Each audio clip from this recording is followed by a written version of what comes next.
ശുദ്ധിമാന്മാർ ഗണം കാഹളം കേൾക്കുമ്പോൾ വാനിൽ പോകും.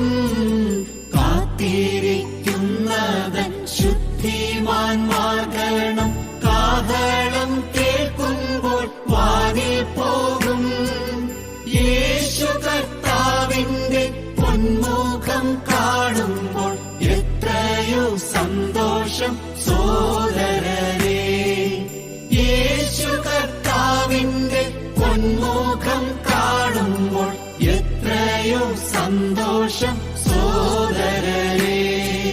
ഹല്ലേലൂയാ ജയം, ഹല്ലേലൂയാ ജയം, ഹല്ലേലൂയാ വന്നു തീർന്നു പോകും. ഹല്ലേലൂയാ ജയം, ഹല്ലേലൂയാ ജയം, ഹല്ലേലൂയാ വന്നു തീർന്നു പോകും. വാനസേനാഗണം നോക്കി നോക്കി നിന്നു അത്ഭുതപ്പെട്ടിടും ആ സദസ്സിൽ. വാനസേനാഗണം നോക്കി നോക്കി നിന്നു അത്ഭുതപ്പെട്ടിടും ആ സദസ്സിൽ.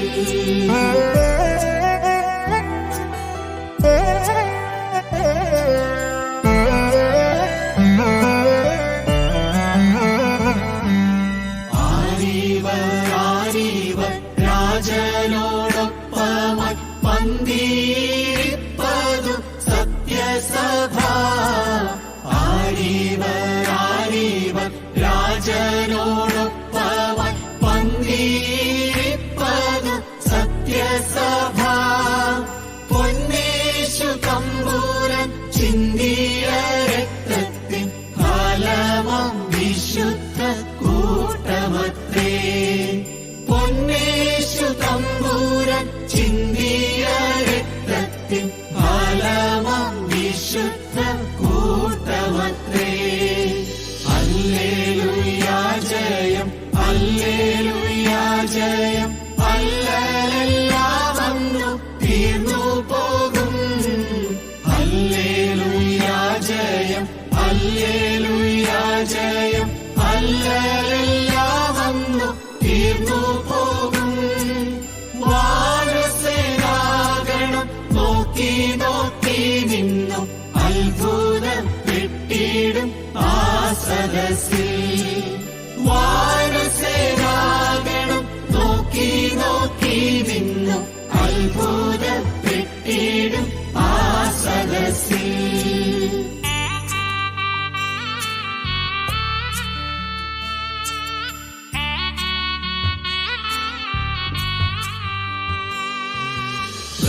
പ്രതിഫലങ്ങൾ വിഭാഗിച്ചു കൊടുക്കും തൻ പേർക്കായി പാർത്തലെ വിശ്വസ്തരാൻ.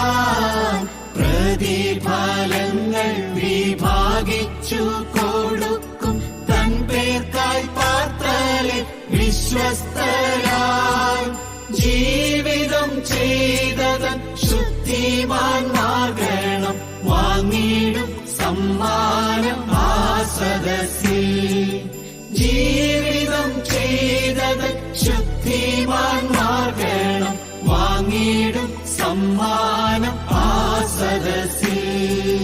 ഹല്ലേലൂയാ ജയം, ഹല്ലേലൂയാ ജയം, ഹല്ലേലൂയാ വന്നു തീർന്നു പോകും. ഹല്ലേലൂയാ ജയം, ഹല്ലേലൂയാ ജയം, ഹല്ലേലൂയാ വന്നു തീർന്നു പോകും. വാനസേനാഗണം നോക്കി നോക്കി നിന്നു അത്ഭുതപ്പെട്ടിടും ആ സദസ്സിൽ. വാനസേനാഗണം നോക്കി നോക്കി നിന്നു അത്ഭുതപ്പെട്ടിടും ആ സദസ്സിൽ.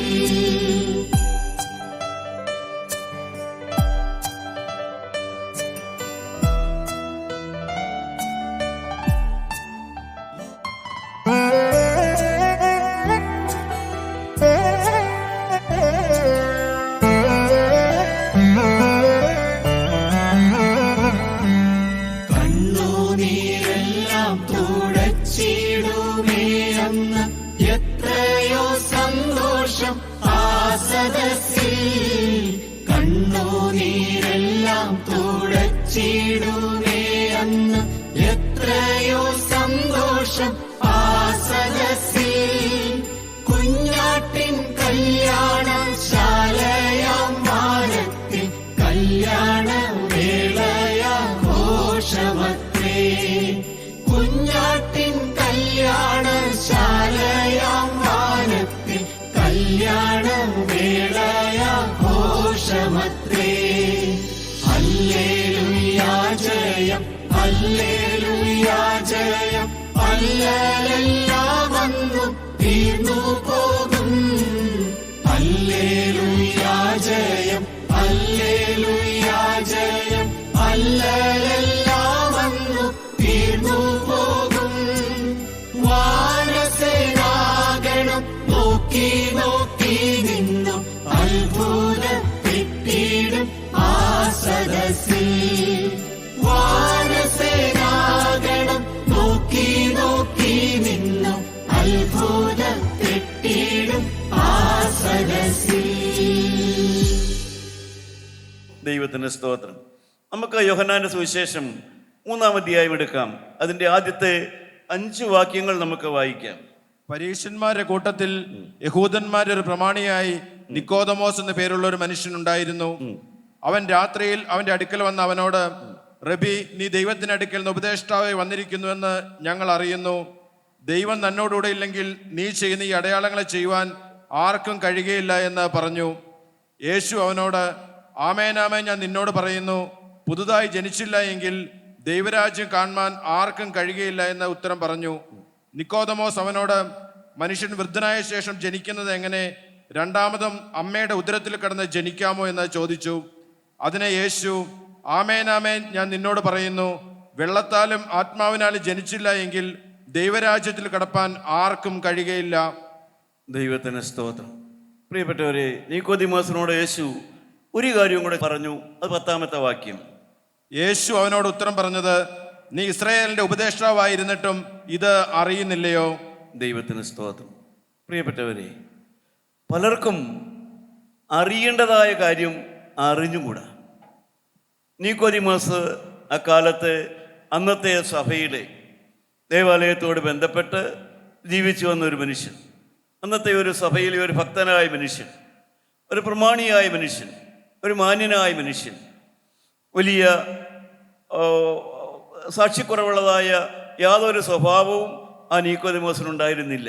വളരെ സാക്ഷ്യത്തോടെ ജീവിച്ച ഒരു മനുഷ്യൻ.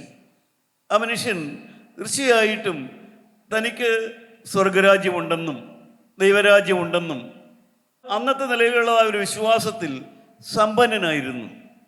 ഞാനൊരു സുരക്ഷിതനാണ്, ദൈവരാജ്യം ഉണ്ടാകുമെന്നും ആ ദൈവരാജ്യത്തിൽ ഞാൻ എത്തുമെന്നുമുള്ളതായ പൂർണ്ണമായ ഒരു വിശ്വാസം ആ മനുഷ്യനുണ്ടായിരുന്നു.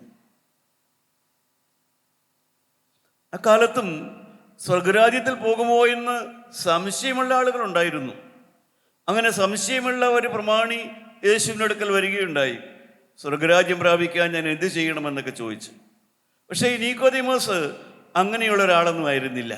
അദ്ദേഹത്തിന് ഏതാണ്ട് നല്ല ഉറപ്പുള്ളൊരു മനുഷ്യനായിരുന്നു. നമ്മൾക്ക് അനേകർക്കും വല്ല സംശയമുണ്ടോ? പള്ളിയോട് ബന്ധപ്പെട്ട് നാം ജീവിക്കുന്നു, നമുക്ക് സ്വർഗത്തിൽ പോകുമോ എന്ന് വല്ല സംശയമുണ്ടോ? വല്ല പേടിയുണ്ടോ? പ്രിയപ്പെട്ടവരെ, മരണം കഴിയുമ്പോൾ എന്തെങ്കിലും ദോഷം വരുമ്പോൾ നമുക്ക് വല്ല പേടിയുണ്ടോ? കാരണം നാം എല്ലാം ദേവാലയത്തോടൊക്കെ ബന്ധപ്പെട്ട് ജീവിച്ച ആളുകൾ. ഞാനുമൊക്കെ അങ്ങനെ തന്നെയായിരുന്നു. അങ്ങനെ ഒരു ഭയത്തിൻ്റെ ഒരു കാര്യമില്ല. ദൈവരാജ്യത്തിൽ പോകുമോ, മരണം കഴിഞ്ഞാൽ എന്ത് പറ്റും, സ്വർഗരാജ്യത്തിൽ പോകുമോ ഇല്ലയോ, അങ്ങനെ ഭയപ്പെടേണ്ട കാര്യമൊന്നും ഉണ്ടായിരുന്നില്ല. ഞാൻ എൻ്റെ 35-ാമത്തെ വയസ്സിലൊക്കെ ഞാൻ ഓർക്കുന്നു, എൻ്റെ സഭയോട് എനിക്ക് നല്ല ബന്ധമായിരുന്നു. ഇന്നും അതേ ബന്ധം തന്നെ. ഞാൻ ജനിച്ചു വളർന്ന അതേ സഭയിൽ തന്നെ ഇന്നും ഞാൻ ജീവിക്കുന്നു. പ്രിയപ്പെട്ടവരെ, നല്ല ബന്ധമായിരുന്നു.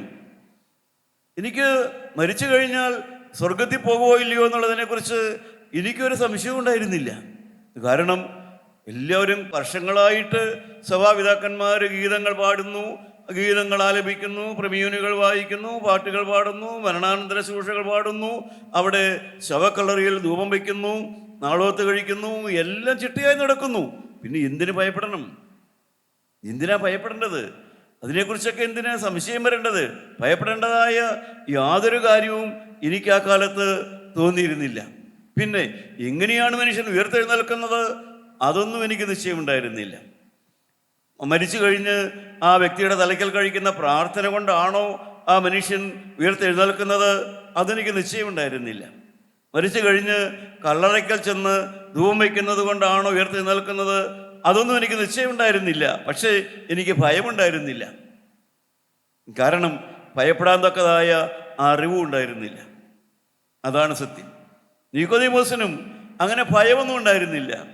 നിക്കോദീമോസിനോടും കർത്താവ് പറഞ്ഞു, നീ ഇസ്രായേലിലെ ഉപദേഷ്ടാവായിരുന്നിട്ടും നിനക്ക് അറിവില്ലല്ലോ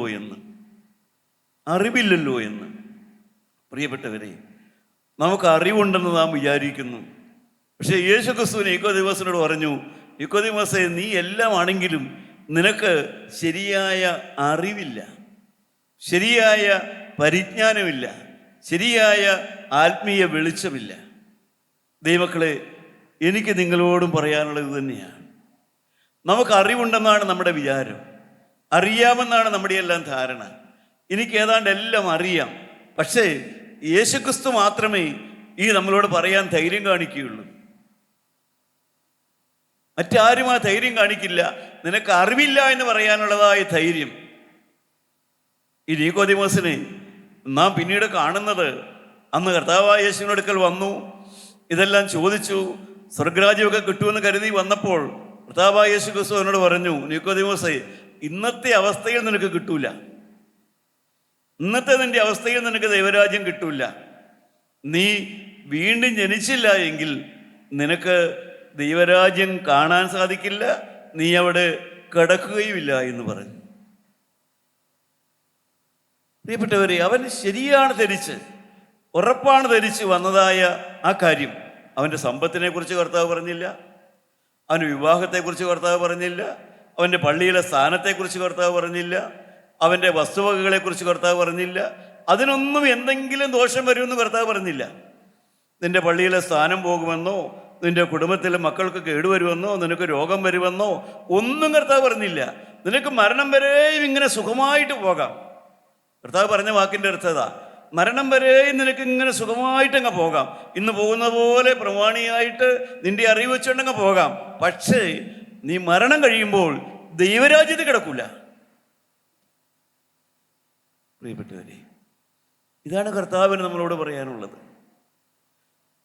നമുക്ക് പ്രത്യേകിച്ച് എന്തെങ്കിലും ദോഷം വരുമെന്നല്ല കർത്താവ് പറയുന്നത്.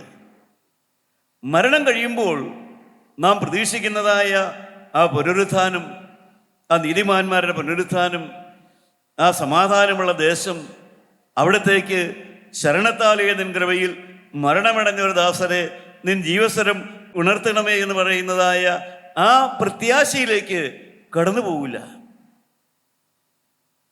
കേട്ടെങ്കിലും നിക്കോദീമോസിന് സാധാരണ നമ്മളൊക്കെ കേൾക്കുന്ന പോലെ തന്നെ വലിയ കുലുക്കൊന്നും വന്നില്ല.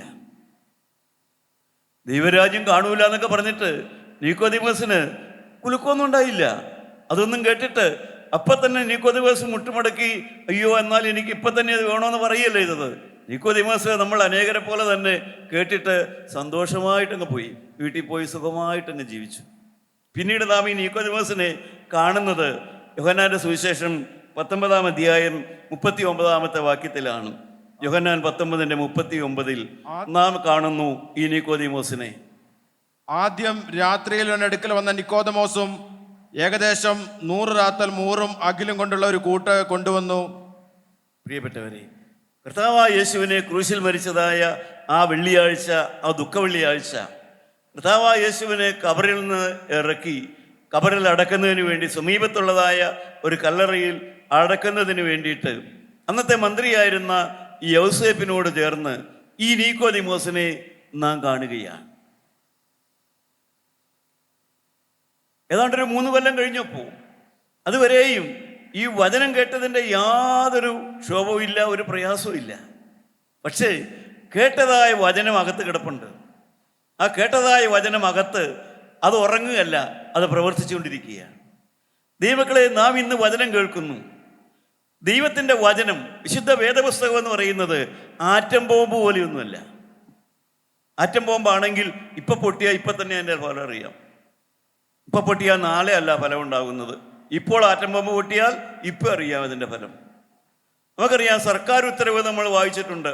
ഇന്ന് മുതൽ അല്ലെങ്കിൽ ഇന്ന ഡേറ്റ് മുതൽ ഇങ്ങനെയാണ്. അത് സർക്കാർ ഉത്തരവാണ്. അതാ ഡേറ്റ് മുതൽ അതിന് ഇഫക്റ്റീവാണ്. അന്ന് മുതൽ അത് ഇഫക്റ്റീവാണ്. അതിന് മാറ്റമില്ല.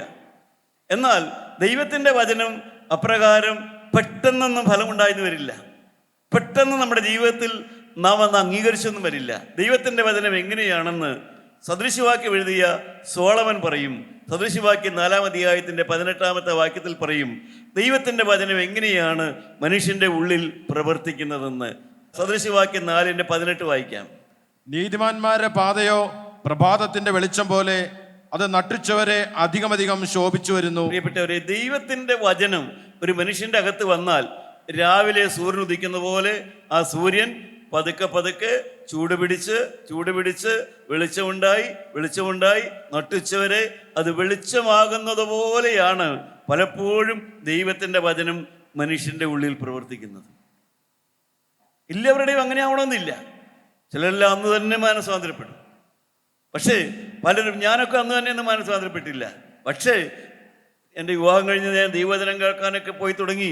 10 കൊല്ലം കഴിഞ്ഞാണ് ഞാൻ മാനസാന്തരപ്പെടുന്നത്. പക്ഷേ വചനം എൻ്റെ ഉള്ളിലുണ്ടായിരുന്നു.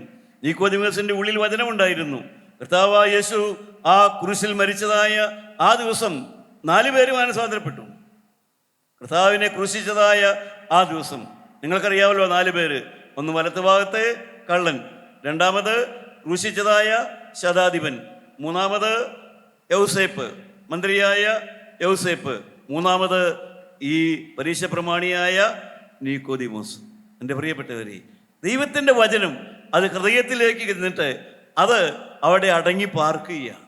തക്ക സമയം വരുമ്പോഴാണ് ആ വചനം നിങ്ങളുടെ ഇടയിൽ പ്രവർത്തിക്കും. അതുകൊണ്ടാണ് വചന ശുശ്രൂഷ നടത്തുവാനുള്ള സന്തോഷം. അതാണ്. പെട്ടെന്നൊന്നും ഫലമുണ്ടായില്ലെങ്കിലും അത് സാവകാശം നട്ടുച്ചവരെ അത് ശോഭിച്ചു വരും. നിക്കോദിമോസിൻ്റെ ജീവിതത്തിൽ കാലം കഴിഞ്ഞപ്പോൾ ആ കേട്ടതായ വചനം പ്രവർത്തിക്കാൻ തുടങ്ങി.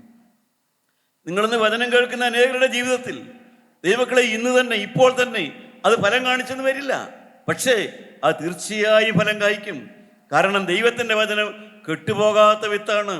അത് വിത്ത് ഗുണമുള്ളതാണ്. അത് ഫലം കായ്ക്കുക തന്നെ ചെയ്യും. അതതിൻ്റെ വീര്യം കാണിക്കും. നിങ്ങളുടെ ഹൃദയത്തിൽ അത് കിടക്കുന്നെങ്കിൽ അത് ഒരു ദിവസം അതിൻ്റെ വീര്യം കാണിക്കാതിരിക്കില്ല. ദൈവത്തിൻ്റെ വചനം നിങ്ങളെ ആകർഷിക്കാതിരിക്കില്ല. നിങ്ങളുടെ ഹൃദയത്തെ സ്വാധീനിക്കാതിരിക്കില്ല. അങ്ങനെ നിക്കോദിമോസിൻ്റെ ജീവിതത്തിൽ അന്ന് അങ്ങ് പോയി. പ്രിയപ്പെട്ടവരെ, ആ വചനമാണ് നാം പഠിച്ചത്. കർത്താവായ യേശു നിക്കോദിമോസിനോട് പറഞ്ഞു, നിനക്ക് അറിവില്ലല്ലോ എന്ന്. നിനക്ക് അറിവില്ലല്ലോ. പ്രിയപ്പെട്ടവരെ, അറിവില്ലാത്തവർ ധാരാളം പേരുണ്ട്. ധാരാളം പേർക്ക് അറിവില്ല. കർത്താവ് പറഞ്ഞു, ധാരാളം പേർക്ക് അറിവില്ലാത്ത ധാരാളം പേരുണ്ട്. കർത്താവായ യേശു മുഖം നോക്കാതെ വചനം പറഞ്ഞു, അറിയില്ലല്ലോ എന്ന്, അറിയാൻ മേലല്ലോ എന്ന്. അറിയാമെന്ന് വിചാരിച്ചവരോട് കർത്താവായ യേശു പറഞ്ഞു, അറിയാൻ മേലല്ലോ എന്ന്. മർക്കോസിൻ്റെ സുവിശേഷം 12-ാം അധ്യായത്തിൻ്റെ 24-ാമത്തെ വാക്യം, മർക്കോസ് 12:24 കർത്താവായ യേശു അന്നത്തെ സാധുക്യരെ പരീക്ഷ പോലെ തന്നെ അന്നത്തെ സഭയിലെ പ്രമാണിമാരോട് യേശു ക്രിസ്തു പറഞ്ഞു, അറിയാൻ മേലല്ലോ എന്ന്. എന്താണ് അവർ ചോദിച്ച ചോദ്യം? എന്താണ്? നമുക്ക് വായിച്ചു കേൾക്കാം. യേശു അവരോട് പറഞ്ഞത്, നിങ്ങൾ തിരുവെഴുത്തുകളെയും ദൈവശക്തിയെയും അറിയായി കൊണ്ടല്ലയോ തെറ്റിപ്പോകുന്നത്. ദൈവത്തിന് സ്തോത്രം. പ്രിയപ്പെട്ടവരെ, അവിടെ അവർ വന്ന് കർത്താവിനോട് ചോദിക്കുകയാണ്, മനുഷ്യൻ മരിച്ചു കഴിഞ്ഞവന് പിന്നെ പുനരുത്ഥാനത്തിൻ്റെ നാളിൽ ആരുടെ ഭാര്യയായിട്ട് എഴുന്നേൽക്കും? അവർ പഴയ ഭർത്താവിൻ്റെ ഭാര്യയായിരിക്കുമോ, അതോ വേറെ ഭാര്യ ഭർത്താവുമാണോ ബന്ധമാണോ ഉണ്ടാകുന്നത്? പഴയ കൂടി ഈ ഭൂമിയിൽ വെച്ചുള്ള ആ ഭാര്യാഭർത്തൃ ബന്ധമാണോ മരണം കഴിഞ്ഞുണ്ടാകുക? ഈ വക കാര്യങ്ങളൊക്കെയാണ് അവർ വന്ന് കർത്താവായ യേശുവിനോട് ചോദിച്ചത്. കർത്താവായ യേശു പറഞ്ഞു, അറിയാൻ മേലല്ലോ മക്കളെ, നിങ്ങൾക്ക് വചനം അറിയാൻ മേലല്ലോ, നിങ്ങൾക്ക് സത്യം അറിയാൻ മേലല്ലോ, നിങ്ങൾക്ക് ആത്മീയം അറിയാൻ മേലല്ലോ. കാരണം നിങ്ങളുടെ ഈ കുടുക്ക് ചോദ്യങ്ങളല്ല ആത്മീയം. ആത്മീയം എന്ന് പറയുന്നത് ഈ ഭൂമിയിൽ ജീവിക്കാൻ വേണ്ടിയാണ് ഈ ശരീരം തന്നിരിക്കുന്നത്. ഇന്നത്തെ ഈ ശരീരം ഈ ഭൂമിയിൽ ജീവിക്കാൻ വേണ്ടി തന്നിരിക്കുന്നതാണ്. ഇവിടെ വംശവർദ്ധനവിനുള്ളതാണ് ഈ ശരീരം. അതിനു വേണ്ടതായ ക്രമീകരണമാണ് ദൈവം തമ്പുരാൻ തന്നിരിക്കുന്നത്. ഈ ഭൂമിയിലെ ജീവിതം കഴിയുമ്പോൾ പിന്നെ നമ്മൾ ഈ ഭൂമിയിലല്ല ജീവിക്കുന്നത്. പിന്നെ നാം യേശുവിനോട് കൂടെയുള്ള ജീവിതമാണ് അവിടെ. പിന്നെ ഈ ഭൂമിയിലെ പോലുള്ള കുടുംബജീവിതമല്ല. അവിടെ കർത്താവായ യേശുവിനോട് കൂടെയുള്ളതായ ഒരു ജീവിതമാണ് ഈ ഭൂമിയിലെ ജീവിതം കഴിഞ്ഞ് പിന്നെ നാം ഉയർത്തെഴുന്നേൽക്കുമ്പോഴുള്ളത്. കർത്താവ് പറഞ്ഞു, ആ സത്യം അറിയാൻ മേലല്ലോ. മരണം കഴിഞ്ഞുള്ള ജീവിതത്തിന് നിങ്ങൾക്ക് വേണ്ടത് ഭാര്യയോടുള്ള ബന്ധമോ, ഭർത്താവിനോടുള്ള ബന്ധമോ, പള്ളിയോടുള്ള ബന്ധമോ, കൂട്ടായ്മയോടുള്ള ബന്ധമോ, പണത്തോടുള്ള ബന്ധമോ, സർക്കാർ ഉദ്യോഗമോ, ഒരു ജോലിയോ ഒന്നുമല്ല വേണ്ടത്. മരണം കഴിഞ്ഞാൽ നിങ്ങളുടെ ജീവിതത്തിന് നിങ്ങൾക്ക് വേണ്ടത് യേശുക്രിസ്തുവിനോടുള്ള ബന്ധമാണ്. വേറെ ഒരു മനുഷ്യനോടും ബന്ധം ആവശ്യമില്ല. വേറെ ഒരു പ്രസ്ഥാനത്തോട് നമുക്ക് ബന്ധം ആവശ്യമില്ല. ഇന്ന് നാം കാണുന്ന മനുഷ്യരും മനുഷ്യബന്ധങ്ങളും പ്രസ്ഥാനങ്ങളോടുള്ള ബന്ധങ്ങളും സഭാബന്ധങ്ങളും എല്ലാം മരണത്തോടുകൂടി അവസാനിക്കുന്നു. മരണത്തിനപ്പുറം പിന്നെ സഭയുമില്ല. പ്രിയപ്പെട്ടവരെ, മരണത്തിനപ്പുറം പിന്നെ കുടുംബ ബന്ധങ്ങളുമില്ല. മരണത്തിനപ്പുറം ഇതൊന്നുമല്ല, പിന്നെ യേശുവിനോടുള്ള ബന്ധമാണ് അവിടെ. എന്ന് വെച്ചാൽ മരണം കഴിഞ്ഞ് പരസ്പരം അറിയില്ല എന്നൊന്നുമല്ല എൻ്റെ അർത്ഥം. മരണം കഴിഞ്ഞാലും പരസ്പരം അറിയാൻ പറ്റും, മനസ്സിലാക്കാൻ പറ്റും, നമുക്ക് തിരിച്ചറിയാനല്ല കഴിവുണ്ടെന്ന് ദൈവത്തിൻ്റെ വചനം പറയുന്നു. പക്ഷേ ബന്ധം അങ്ങനെയല്ല. പിന്നീട് നമുക്ക് എല്ലാവർക്കും ഉള്ള ബന്ധം ഒരുവനോടാണ്, യേശുക്രിസ്തുവിനോടാണ്. ആ ബന്ധമാണ് നമ്മളിവിടെ സ്ഥാപിക്കേണ്ടത്. ഈ ഭൂമിയിൽ വെച്ച് നാം ആകാംക്ഷയോടെ നാം സ്ഥാപിച്ചെടുക്കേണ്ടത് യേശുക്രിസ്തുവിനോടുള്ള ബന്ധമാണ്. വേറെ ഒരു ബന്ധത്തിനുമല്ല. എല്ലാ ബന്ധങ്ങൾക്കും ഈ ഭൂമിയിലെ ജീവിതത്തോടുകൂടെ അതിനൊരു സമാപ്തി വരികയാണ്. എന്നാൽ യേശുവിനോടുകൂടെയുള്ള ജീവിതം, യേശുവിനോടുള്ള ബന്ധം, അതാണ് മരണം കഴിയുമ്പോൾ നമുക്ക് ആവശ്യമായിരിക്കുന്നത്. പുനരുത്ഥാനത്തിൻ്റെ പ്രതീക്ഷ. പ്രിയപ്പെട്ടവരെ, അനേകർക്കും അറിഞ്ഞുകൂടാ. മരണം കഴിഞ്ഞാൽ എങ്ങനെയെന്ന് അറിഞ്ഞുകൂടാ. കർത്താവ് പഠിപ്പിച്ചു അതെല്ലാം. ദൈവമക്കളെ, സത്യമാണ്. മരണമുണ്ട്, മരണാനന്തര ജീവിതമുണ്ട്. മരണാനന്തര ജീവിതം യേശുവിനോടുകൂടിയുള്ള ജീവിതമാണ്. വിശ്വാസികൾക്ക്, നമ്മുടെ പിതാക്കന്മാർക്ക് അതെല്ലാം അറിയാമായിരുന്നുവല്ലോ. അതുകൊണ്ടല്ലേ അവർ പാടിയത്, ശരണത്താലേ നിൻ കൃപയിൽ മരണമടഞ്ഞോരു ദാസര നിൻ ജീവസരം അത് ഉണർത്തണമേ, കബറിൽ നിന്ന് ഉദ്യാനത്തിനായിട്ട്. കബറിൽ നിന്ന് ഉദ്യാനത്തിൽ എന്ന് വെച്ചാൽ ആ പർദീസായുടെ ഉദ്യാനത്തിലേക്കായിട്ട് എഴുന്നേൽപ്പിക്കണമേ എന്ന് പിതാക്കന്മാർ പഠിപ്പിച്ചു. ദൈവമക്കളെ, ആ സത്യം അതറിയാൻ മേല. രണ്ടാമത് കർത്താവ് പിന്നെയും പഠിപ്പിച്ചു. കാരണം കർത്താവിൻ്റെ കൂടെ നടക്കുന്നവരെ തന്നെയാണ് കർത്താവ് പഠിപ്പിക്കുന്നത്. ലൂക്കോസിന്റെ സുവിശേഷം 9-ാം അധ്യായം 55, 56 വാക്യം നമുക്ക് വായിച്ചു നോക്കാം. ലൂക്കോസ് 9-ന്റെ 55-ഉം 56-ഉം വാക്യം നമുക്ക് വായിച്ചു നോക്കാം. അത് അവന്റെ ശിഷ്യന്മാരായ യാക്കോബ് യോഹന്നാനും കണ്ടിട്ട്, കർത്താവെ, ഏലിയാവ് ചെയ്തതുപോലെ ആകാശത്ത് തീയിറങ്ങി നശിപ്പിപ്പാൻ ഞങ്ങൾ പറയുന്നത് നിനക്ക് സമ്മതമോ എന്ന് ചോദിച്ചു. അവൻ തിരിഞ്ഞ് അവരെ ശാസിച്ചു, നിങ്ങൾ ഏത് ആത്മാവിന് അധീനർ എന്ന് നിങ്ങൾ അറിയുന്നില്ല. മനുഷ്യപുത്രൻ മനുഷ്യരുടെ പ്രാണങ്ങൾ നശിപ്പിപ്പാനല്ല, രക്ഷിപ്പാനത്രേ വന്നത് എന്ന് പറഞ്ഞു. പ്രിയപ്പെട്ടവരെ, അവിടെ കർത്താവായ യേശുക്രിസ്തുവിനെ ശമര്യർ എന്ന് പറഞ്ഞ ഒരു കൂട്ടം ആളുകൾ യേശുവിനെയും അതിൻ്റെ കൂടെയുള്ളവരെയും വേണ്ടതുപോലെ മാനിക്കുന്നില്ല എന്ന് കർത്താവിൻ്റെ കൂടെയുള്ള അപ്പോസ്തലന്മാർക്കൊരു തോന്നൽ. ഞങ്ങളുടെ ഗുരു, ഇത്രയും വലിയൊരു ഗുരു, ഈ യേശുവിനെ വേണ്ടതുപോലെ മാനിക്കുന്നില്ല. അതുകൊണ്ട് അവർ കർത്താവായ യേശുവിനോടൊരു പ്രാർത്ഥന, കർത്താവെ, വേണ്ടതുപോലെ നിന്നെ മാനിക്കണില്ലല്ലോ, നിന്നെ ബഹുമാനിക്കേണ്ടതുപോലെ മാനിക്കുന്നില്ലല്ലോ, അതുകൊണ്ട് ആകാശത്ത് നിന്ന് തീ ഇറങ്ങി ഇവർ നശിച്ചു പോകണം. നമ്മുടെ എല്ലാം മനസ്സിലുള്ള പ്രകൃതി അതല്ലേ? അതാണ് സാധാരണ പ്രകൃതം, അതാണ് സാധാരണ മനുഷ്യൻ്റെ പ്രകൃതം. എന്നെ ബഹുമാനിക്കാത്തവരൊക്കെ നശിച്ചു പോകണം. ഞാൻ ഉദ്ദേശിക്കുന്ന പോലെയൊക്കെ ജീവിക്കാത്തവരൊക്കെ കെട്ടുപോകണം, നശിച്ചു പോകണം. അല്ലെങ്കിൽ ഞങ്ങളുടെ ഗുരു, ഞങ്ങളെ മാനിച്ചില്ല എന്നല്ല പറയുന്നത്, ഞങ്ങളുടെ ഗുരു യേശുക്രിസ്തുവിനെ മാനിച്ചില്ല, അതുകൊണ്ട് അവരെയൊക്കെ കൊന്നുകളയണം, ആകാശം തീ ഇറങ്ങി അവരൊക്കെ നശിച്ചു പോകണം. ദൈവമക്കളെ, ഇതാണ് അപ്പോസ്തലന്മാരെന്ന് പറയപ്പെടുന്നവരാ, ശിഷ്യന്മാരാ. എന്ന് വെച്ചാൽ അതാണ് ജഡപ്രകൃതി എന്ന് പറയുന്നത്, അതിനാണ് ജഡ സ്വഭാവം എന്ന് പറയുന്നത്. മാനസാന്തരപ്പെട്ടവർക്കും ഉണ്ട് ജഡസ്വഭാവം. റോമാലേഖനം 8-ാം അധ്യായം വായിച്ചാലൊക്കെ നിങ്ങൾക്ക് കാണാം, മാനസാന്തരപ്പെട്ടവർക്കും ബോണഗൈന എന്ന് പറഞ്ഞവർക്കും ജഡസ്വഭാവം അവരിൽ വാഴുന്നുണ്ട്. കാരണം അവർ ഉദ്ദേശിക്കുന്ന പോലെ അല്ലാതെ പെരുമാറുന്നവരൊക്കെ നശിച്ചു പോകണം. അവരെയൊക്കെ ഇല്ലാതാക്കണം, എങ്ങനെയെങ്കിലും പുറത്താക്കണം, അവരെയൊക്കെ തകർക്കണം. അതാണ് മനുഷ്യൻ്റെ ആ ജന്മവാസനീയത. ഞാൻ എന്നോട് എഴുകിച്ചേരാത്തവരെയൊക്കെ ഉന്മൂലമാക്കണം. അതാണ് മനുഷ്യൻ്റെ ജഡപ്രകൃതി എന്ന് പറയുന്നത്. പ്രിയപ്പെട്ടവരെ, മനുഷ്യനെ എഴുതിത്തള്ളുന്ന പ്രകൃതി. എത്രയോ പേരെയൊക്കെ എഴുതിത്തള്ളുന്നത്, നമുക്കറിയാമല്ലോ പ്രിയപ്പെട്ടവരെ. കാരണം അതാണ് മനുഷ്യൻ്റെ പ്രകൃതി. അതാണ് എന്നോട് ചേരാത്തവനെയൊക്കെ ഇല്ലാതാക്കണം, അവനെയൊക്കെ ഏതെങ്കിലും പ്രകാരത്തിൽ ഒന്ന് കുത്തണം, അല്ലെങ്കിൽ അവനെ ഒന്ന് നാണക്കേടുണ്ടാക്കണം. അത് ജഡപ്രകൃതിയാണ്. കർത്താവായ യേശു പറഞ്ഞു, നിങ്ങൾ ഏത് ആത്മാവിന് അധീനരെന്ന് നിങ്ങൾ അറിയുന്നില്ല.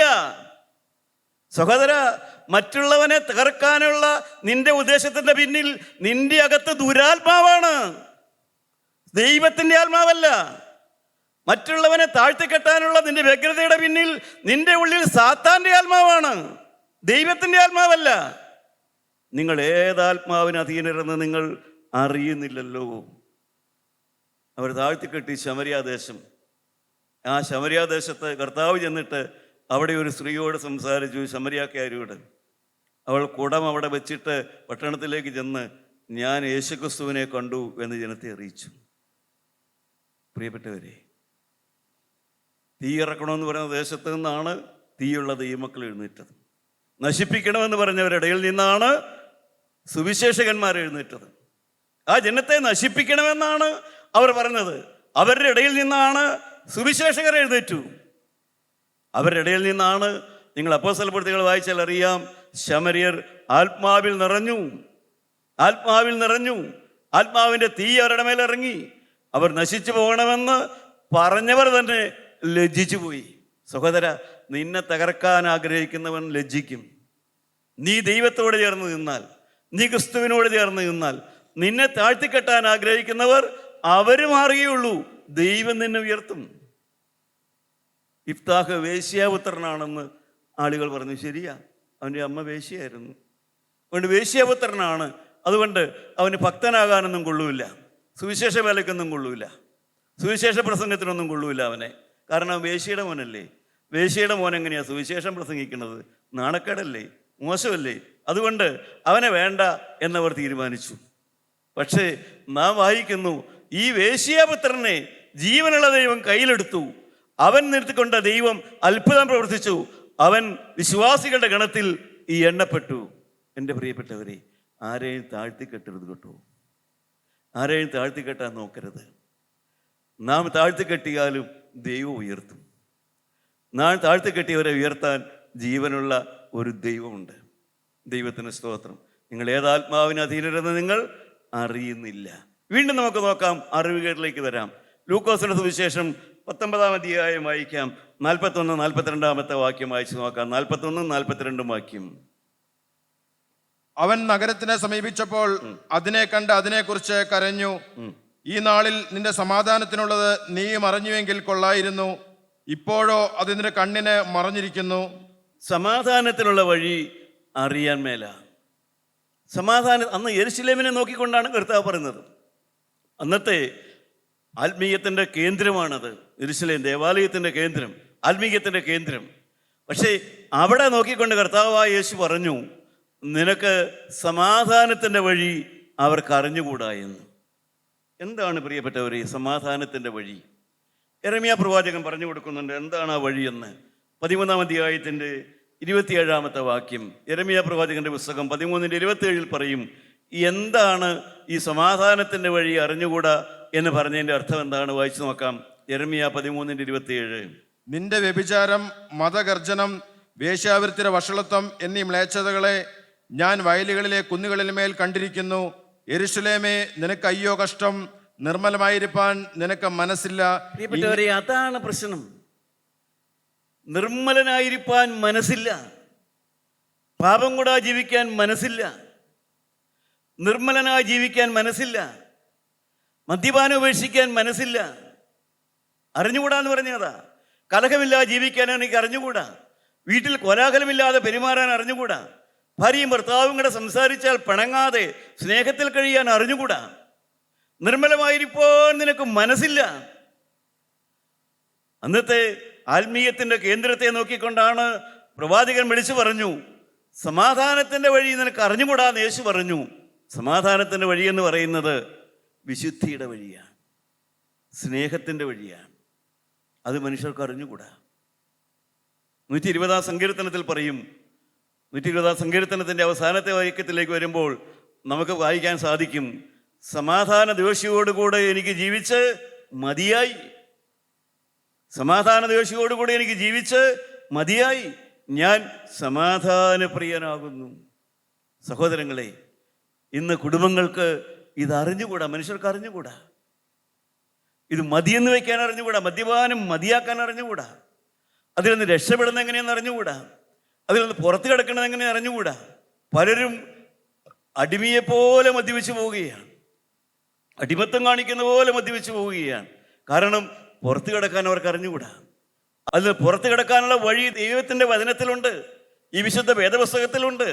ദൈവമക്കളെ, ഈ ഫെലോഷിപ്പിൻ്റെ പ്രവർത്തനം നിങ്ങൾ എവിടെ നടക്കുന്നു, എവിടെയും വരുന്നു നോക്കൂ. ഒരു സമയത്ത് എല്ലാവരും റോഡിൽ കടന്നവരും വഴി കടന്നവരും പെരുവഴി കടന്നവരും അയൽവക്കത്തെ വീട്ടിൽ നിന്ന് ഓടിച്ചു വിട്ടവരും നാനാപ്രകാരത്തിലും നാനാ ദോഷങ്ങൾക്കും അധീനരും ഭോഗപ്രിയരുമായി നടന്ന മനുഷ്യരാണ് ഇന്ന് ദൈവത്തിൻ്റെ വചനം കേട്ട് മാന്യരായി തീർന്നത്. ദൈവത്തിൻ്റെ വചനത്താലാണ് അവർ മാന്യരായത്. വചനം കേട്ട് മാനസാന്തരത്താലാണ് മാന്യരായത്. അവർ സുവിശേഷത്തിൻ്റെ ശക്തിയാലാണ് മാറിയത്, അല്ലാതെ വേറെ ആരുടെയും ഒരു കൃപയല്ല. ക്രിസ്തുവിൻ്റെ കൃപ, സുവിശേഷത്തിൻ്റെ ശക്തി, കർത്താവായ യേശുവിൻ്റെ രക്തത്തിൻ്റെ ശക്തി. കർത്താവായ യേശു സമ്പന്നനായിരിക്കെ നാം സമ്പന്നരാകേണ്ടതിന് നമ്മൾ മുഖാന്തരം ദരിദ്രരായിത്തീരുന്ന കൃപ നിങ്ങൾക്ക് അറിഞ്ഞുകൂടെയോ? അപ്പോസ്തലൻ ചോദിക്കുന്നു. കർത്താവായ യേശു സമ്പന്നനായിരുന്നു. പ്രിയപ്പെട്ടവരെ, എനിക്ക് അറിയാവുന്ന 2 കാര്യം ഞാൻ പറയാം. ഒന്ന്, അവൻ വചനത്തിൽ സമ്പന്നനായിരുന്നു. അവൻ വചനത്തിൽ സമ്പന്നനായിരുന്നു. ആ സമ്പത്താണ് അവൻ ആദ്യം വിളമ്പിയത്.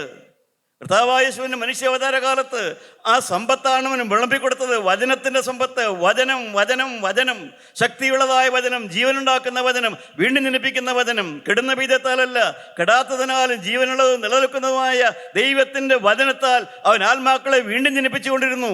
അതാണ് യേശുവിൻ്റെ ധനമെന്ന് പറയുന്നത്. വചനമാണ് അവൻ്റെ ധനം. ആ വചനത്തിൻ്റെ ധനമാണ് പ്രവർത്തിച്ചത്. ആ വചനത്തിൻ്റെ ധനം കൊണ്ട് അനേകരെ അവൻ സമ്പന്നരാക്കി. അവൻ ദരിദ്രനായി അനേകരെ അവൻ സമ്പന്നരാക്കി. അവൻ്റെ രണ്ടാമത്തെ ധനം എന്ന് പറയുന്നത് അവൻ്റെ രക്തമാണ്. കർത്താവായ യേശുവിൻ്റെ രണ്ടാമത്തെ ധനം അവൻ്റെ രക്തമാണ്. അവൻ്റെ ധനം എന്ന് പറയുന്നത് ആ രക്തമാണ് കാൽവരിയിൽ ഒഴുക്കിയത്. ഒന്നാമത്തെ ധനം ദൈവത്തിൻ്റെ വചനം. ആ വചനമാണ് ഇവിടെ മുഴങ്ങുന്നത്, ആ വചനമാണ് ഇവിടെ പെയ്യുന്നത്, ആ വചനമാണ് തീവഴ പോലെ നിങ്ങളുടെ ജീവിതത്തിലേക്ക് വരുന്നത്. സഹോദരാ, നിന്റെ മദ്യപാനം മാറും, നിന്റെ കുടുംബകലഹം മാറും. ഞാൻ മദ്യപിച്ച് വഴി കിടന്ന മനുഷ്യനാണ്. പ്രിയപ്പെട്ടവരെ, ഞാൻ വഴി കിടന്നിട്ടുണ്ട് മദ്യപിച്ച്. എറണാകുളത്ത് എം ജി റോഡിൻ്റെ ഷേണാഗ് തിയേറ്ററിൻ്റെ ഫ്രണ്ടിൽ ഞാൻ കിടന്നിട്ടുണ്ട്. പക്ഷേ ഞാൻ ഈ മദ്യം തൊട്ടിട്ട് എത്രയോ കൊല്ലങ്ങൾ കഴിഞ്ഞു. ഈ മക്കളെ ഒരു തുള്ളി തൊട്ടിട്ടില്ല. എന്തെല്ലാം ദൂഷ്യ സ്വഭാവങ്ങൾ എല്ലാം മാറിപ്പോകുന്നു. എങ്ങനെ മാറുന്നു? ക്രിസ്തുവിൻ്റെ വചനം വരുന്നു. വചനം വരുമ്പോൾ തീരുമാനമെടുക്കുന്നു, കർത്താവായ യേശുവിൽ ആശ്രയിക്കുന്നു, കർത്താവിനോട് പ്രാർത്ഥിക്കുന്നു. കർത്താവേ, ഇനിമേൽ ഞാൻ പാപം ചെയ്യുകയില്ല, എൻ്റെ പാപത്തിൽ നിന്ന് വിടുവിക്കണമേ എന്ന് ഈ ശരീരത്തെ കർത്താവിന് സമർപ്പിക്കുന്നു.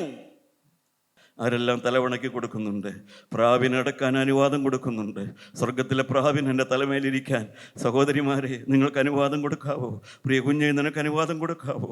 സഹോദര, നിനക്ക് അനുവാദം കൊടുക്കാവോ? ആ പ്രാവെന്ന് പറഞ്ഞിരിക്കട്ടെ, ആ പ്രാവ് നിൻ്റെ തലമേൽ വന്നിരിക്കട്ടെ.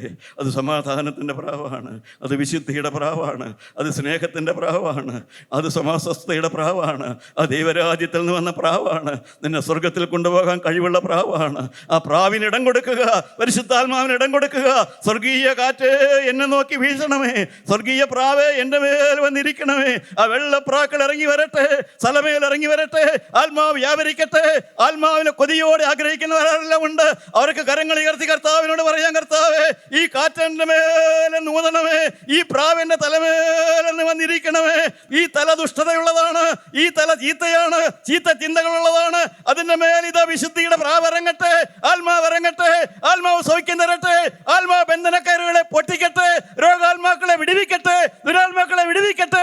മദ്യപാനത്തിന്റെ ബന്ധനം മാറട്ടെ, കലഹബന്ധനം മാറട്ടെ, ശാപബന്ധനങ്ങൾ അഴിക്കട്ടെ. സ്വർഗീയ പിതാവേ, ഈ മക്കളെ നീ സ്നേഹിച്ച കൃപയ്ക്കായി സ്തോത്രം. നിന്റെ ധനം നീ വിളമ്പിയതിനാൽ സ്തോത്രം. നിന്റെ വചനമാകുന്ന ധനം, നിന്റെ രക്തമാകുന്ന ധനം ഈ മക്കളുടെ മേൽ വിളമ്പിയ അത്ഭുത സ്നേഹത്തിനായി സ്തോത്രം. കർത്താവേ, തന്ന കൃപകൾക്കായി സ്തോത്രം. യേശു മൂലം പ്രാർത്ഥിക്കുന്നു. കൃപയോടെ കേട്ട് ഉത്തരം തരുമാറാകണമേ.